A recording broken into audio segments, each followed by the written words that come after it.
Hey, what's that thing? Oh, it's a 214 Baler. And yes, it is in our shed, but no, it's not mine. The owner of this is going to be parking a few things over in our building, and as part of, I guess, the rent, we get to use the items. And this was his baler. He had an acreage, and he's moving, so they're not going to do anything. He has all sorts of old equipment. They're all John Deere pieces. There should be a 730 diesel come in here as well. And I said, "You're more than welcome to park it here." And we might do a little square baling with it this summer. Actually, the baler is in incredible condition. His family bought it brand new in 1961. But again, it's just excellent condition. But it could use a good wash job. The shed that he had it in was not probably the cleanest. Not like a New Morton building like this is, but they've kept it indoors always though, and it does look very straight, and it's, everything on it's original. It just like I say, it needs a good power washing. And again, this is not my baler. Kind of cool seeing how it works. And they baled with this last late summer, and we'll probably actually pull it out and do some baling with it again this summer. And 214T, it's a John Deere baler. Kind of a neat little bugger. It'd be a good pop of duals off that 3020 and put it on here for a day. It's 1961 again. So, pretty neat. So you'll be seeing more of that in the future. But again, I'd like to get it cleaned up for him.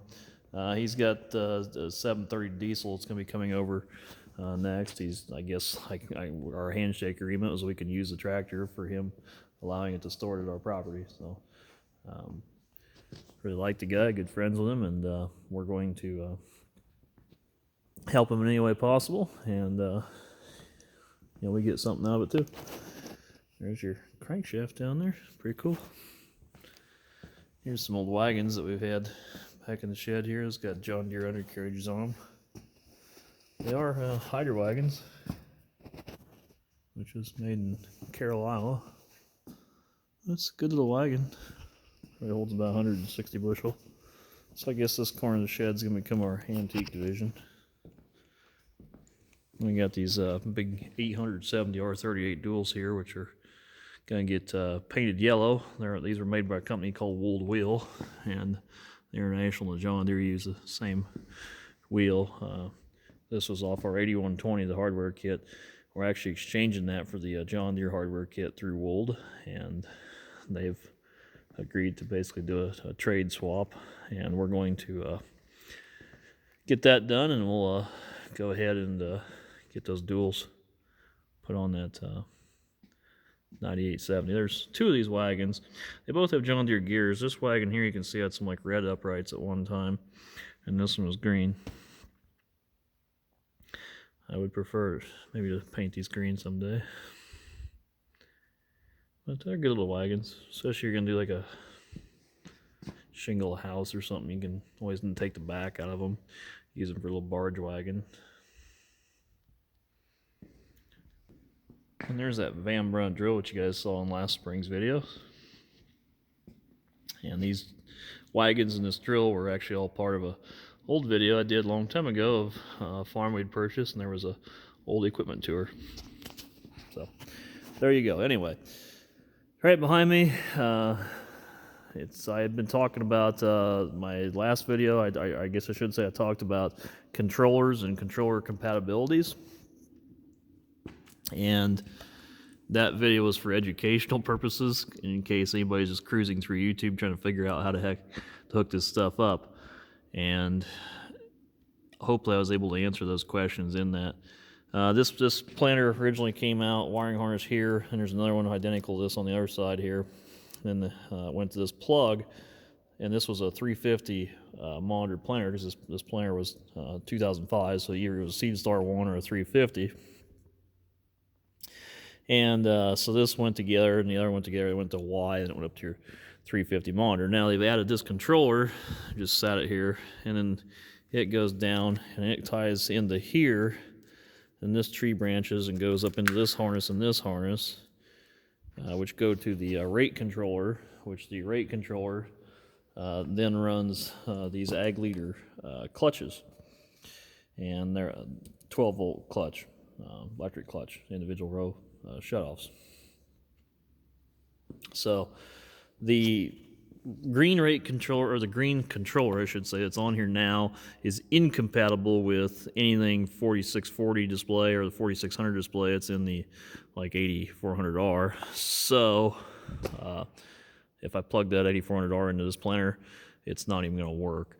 So we're hoping we can just change this and this out to the black one. And so if we ever want to, use the black controllers, they'll work with anything older. So if you have like a 2630 or 2600 monitor, they'll boot up just fine. It's just the problem is that you can't go older, newer, but you can go newer, older, if that makes sense.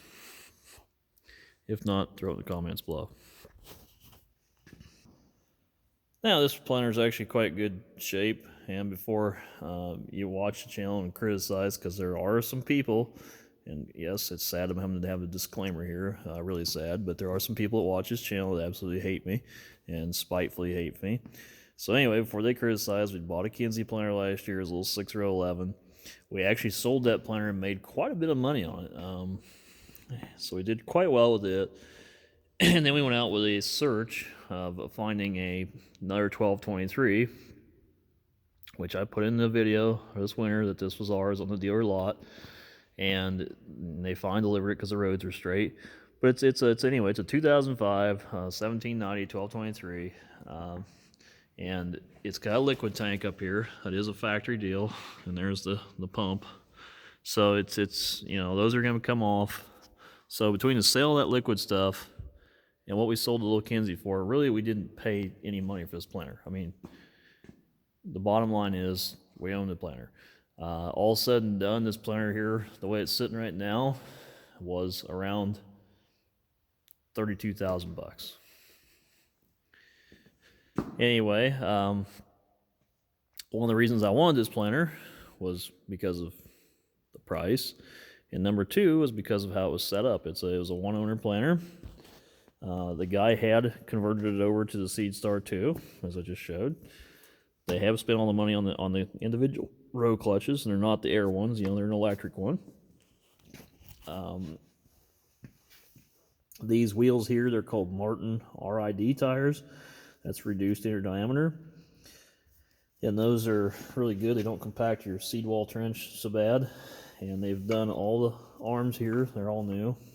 I think this planter is around 17,000 acres. But, all the wire components there have been redone. It does need, TruVees should run maybe one season on the corns. It's going to have colders, but it does have the factory original, cast colders, the John Deere cast mounts. And it's got Yetter residue managers on the corn, which if you followed my videos from last year, that's the combination that we like. These are shot. You can see the big gap right there, and you can, they're beyond gone. You walk the dog there, but those are toast. You can get that entire frame, all 23 row units. It's out of Shoop parts. I believe it's Shoop. And it was a total of $730. So besides the day it'll take to put them on, not a big deal, honestly. Not a big deal. So anyway, I've been going through this planter, getting it cleaned up. Number one thing we're doing is getting computer software, matching capabilities, just trying to get stuff mated up. Like this here, just the little rubber strap there fell off, so he's stuck a tarp. So I got a little hardware crap to fix on it, but we're not going to have much in this thing. I mean, it's a well-equipped planter, and it's optioned right with the airbags, clutches, residue managers, all the above. Like I say, we're going to take the liquid system off. It's a good planter for the money. I was quite fortunate to find it when I found it, and I'm glad I did. So anyway, that's good. I'm really happy about the way that worked out. Oh. Well, on the other end of the building here, I got this chrome big pack. Now it's warmed up outside, a little bit above freezing, obviously. And then all that water turned or all the snow, I should say, turned into water, and then it flooded, and all the river valleys are underwater around here now. Anyway, I got a little time to work on this chrome. Need to do a few things with it. I'm going to get the monitor mounts and everything put in this tractor here. Got a guy coming to look at this 8100 tomorrow. Really, really, really, really like this 8100. And it's a great tractor. It's very, very clean. But the problem is it's a little bit short on maybe pulling 1,500 bushels down the road. Not bad if you balance your hills right. I like the 31 mile an hour transmissions, and if the planter goes on there, there could be some hydraulic. We need extra box or at least power beyond and stuff like that. So, we have an opportunity to upgrade it. So the 7200R I'd mentioned before, I want to sell it. It's also a really beautiful tractor. So I think my goal is to get rid of the two of these. I'll have to get rid of the 8100 to make it affordable, because if anything, I'm actually going to cut bills and not add to them. But anyway, I'm going to try to move it and trade the 7200R in. So we'll probably have like a, I don't know, 8530, 8360. I don't know. I'm going to look for something. Needs to have the high-speed transmission. I got a couple picked out already. You guys can just stay and watch. And again, if you're one of those haters that doesn't like what I'm doing, go eat a dick, honestly. So stay tuned for that. So I'm gonna have a mate to this tractor. Then we'll have, of course, the 4850 and the 3020 over there, and then the 4630. So we'll have five John Deeres, which is what's here right now. Takes up the wall in the building, but it's nice looking fleet, nice looking lineup. And we're gonna have two high-speed tractors we can pull wagons with as a mated pair. And we'll have the 4630 loader tractor we can do other stuff with. 4850 and 3020 will be more than fine. If I had the money, yeah, I'd keep that 8100 around forever. But like I say, I kind of need a little bit more power. I kind of need more hydraulics for sure. And it'd be nice to have other things such as auto track and stuff like that. And if I'm paying for this one here, why not go ahead and get something with the equity out of this one and upgrade that one, and then really not have any debt? If you can upgrade for no money at this point in time, I don't see why not. Anyway, more on that in the future. And this big mean green machine here, I got a panel right there. That's the air chimney. And I'm gonna either take that panel out and have it taken to a body shop, or possibly replace it if it comes in, because it's bubbling. Otherwise, the paint on this thing is actually really, really, really, really, really good. I may go ahead and set some scaffolds or something up so I can buff this combine this summer, but I'm really quite impressed with this combine. I'm really glad I was able to buy it for what we were able to buy it for, too. Anybody's curious, 1400-hour machine, 9870. It is a pro drive. It's got the 5-speed feeder house. It's quite loaded with options for mid 70s, mid to upper 70s. I'm not gonna put the exact dollar amount because of those haters that watch the channel, but I'll just clue in it was in the mid to upper 70s. So there you go. Nice machine, and again, little to no payments on it. So 870 R38 fronts, I'm going to keep them because they're the same size as the duals will be going on there. And yes, this thing will get pretty big with the 870 R38 duals on there. But if you go way back in my archives, we had the 9860, which is a total piece of crap compared to the 9870. It had the 870 R38 duals on it, so you can see what it looks like. Anyway, nice looking machine.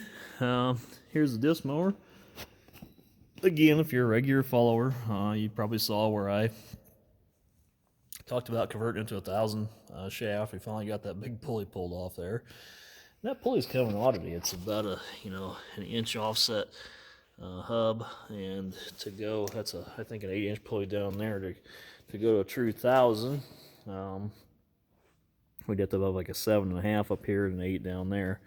So I think we're actually going to speed the cutter bar up a little bit more, because on the similar cutter bars used, they actually they overspeed them when they run them through different configurations. So for example, if Kuhn uses the same cutter bar, anything like hydraulic driven or different styles of mowers, they actually have a little bit more blade speed. So the equivalence of running at PTO speed with an 8-inch pulley would be about like revving your tractor on up to full max RPM. So I hate having a smaller pulley driving a bigger one just for belt grab. But anyway, I'm hoping to maybe even start selling a kit for these that will convert them over to 1,000. This is a Model 285. So it'd be nice to be able to sell a kit. So, you know, and there's so many old tractors made like that 4850, that 4630, that are 1,000 only. And a lot of even 8,000s did not have the 540 shaft. We were lucky enough the 8100 did. But kind of limits the mower. But I did talk to a company that said they could turn one of those out of billet, no problem. The only problem was the amount of money that they get to turn one out of billet was $3,500 quote, which right now just doesn't work for me.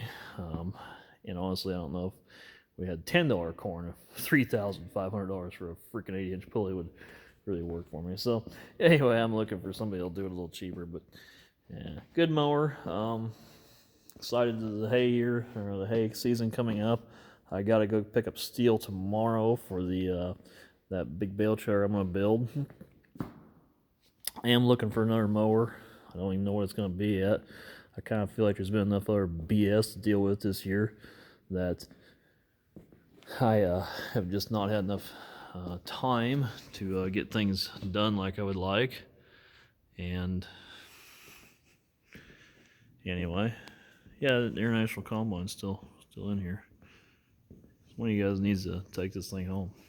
So anyway, I'll be glad to have a sea of green and no red. A couple guys interested in the toolbar. Not sure what I'm gonna do there yet. You guys are going to hang tight. Anyway, things are good. Finally, I think things for our farm are turning in a positive direction. We're getting stuff worked out slowly, and by that I mean just the equipment trades and things that I kind of stepped away from. Like I mentioned last year, I started doing YouTube for the first time in a long time. I want to get things straightened up on our farm, get it sorted out, get more acres, and make more of a business out of it. So anyway, that's all coming to fruition, and the sea of green looks pretty dang good. And I think this right here even matches in green good enough to go ahead and line itself up with the John Deere fleet. So anyway, more coming, and I guess so. Stay tuned. Keep watching. Oh yeah, there's that 4700. I do believe that is sold. There's that giant drive line out of the big pack there, and the shield has seen better days. May get a new shield, maybe not. May just try to put it back together too. Anyway, stay tuned. Thanks for watching. Please comment, rate, and subscribe. More videos coming, especially now that the weather's warmed up, and more equipment sorting out to do. But hey, I'm getting there, and in the process, I know we're doing quite well, fiscally conservatively on it, and for those naysayers that just keep on hating me, and some of those local people that keep on hating me, and for that fact, the case lawyers that seem to just thrive on watching my videos just to complain, I guess. All those people, they can just go screw themselves. But for everybody else, thanks for watching, and see you on the next one.